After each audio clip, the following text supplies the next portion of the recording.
देवेंद्र फडणवीस यावर म्हणत आहेत की दोन भावांना एकत्र येऊ नये त्यांनी, असा मी कुठला जी आर काढलेला नाही. त्यांनी एकत्र यावं, क्रिकेट खेळावं, टेनिस खेळावं, हा त्यांचा वैयक्तिक विषय. बघा, देवेंद्र फडणवीस यांनी जी आर काढल्यामुळे काही शिवसेनेची स्थापना झाली नाही. आणि देवेंद्र फडणवीस यांनी जी आर काढल्यामुळे मराठी माणसं एकत्र आली नाही. देवेंद्र फडणवीस यांनी जी आर काढला शिवसेना फोडण्याचा, तरी मराठी माणूस एकत्रच आहे. त्याच्यामुळे जी आरच्या गोष्टी तुम्ही आम्हाला सांगू नका. एक आपली स्क्रिप्ट जी आहे ती गहाळ पडलेली आहे किंवा ती ईडीकडे पडलेली आहे, कोणती स्क्रिप्ट आहे त्यानंतर हो करेल ना. एक तर ठाकरे 2 या सिनेमाचं एक अर्ध स्क्रिप्ट ईडी वाले घेऊन गेले.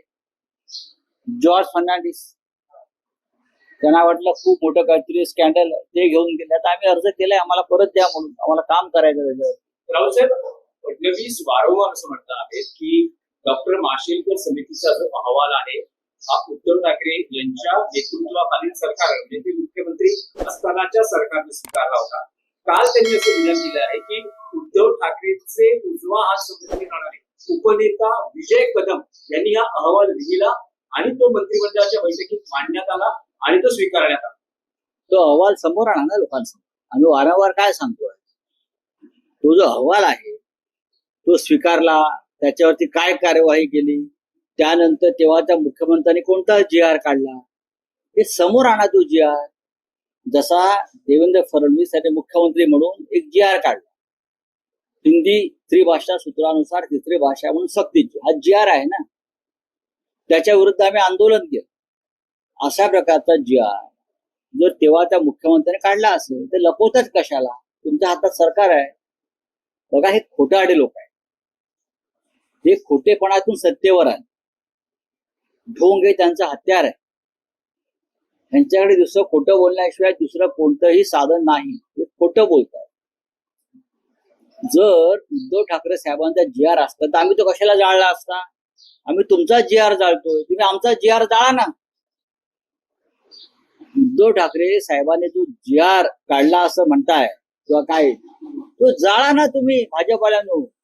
आम्ही तुम्हाला जागा देतो जाळायला आझाद मैदानला किंवा शिवसेना भवनासमोर येऊन जाळा. आम्ही देवेंद्र फडणवीस यांचा जी आर जाळतो. आमचा जी आर असेल उद्धव साहेबांच्या सहीचा, त्यांनी तो जाळावा आणि शिवसेना भवनासमोरच्या गडकरी चौकातून जाळावा. आम्ही त्यांना साफसफाई करून देतो. आणखी एक विषय आहे. बोला. एका बाजूला ठाकरे युतीची नांदी म्हणतात, तर दुसऱ्या बाजूला काँग्रेसनं स्थानिक स्वराज्य संस्थांच्या निवडणुकांसाठी स्वबळावर लढण्याची चाचपणी सुरू केली आहे. करू द्या. त्यात झालं काय? काँग्रेस हा एक स्वतंत्र राष्ट्रीय पक्ष.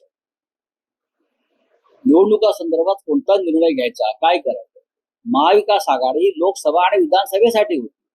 स्थानिक स्वराज्य संस्था हा प्रत्येक पक्षाचा स्वतंत्र विषय आहे. बोलिए, आपका क्या है? बोला बोला बोलिए.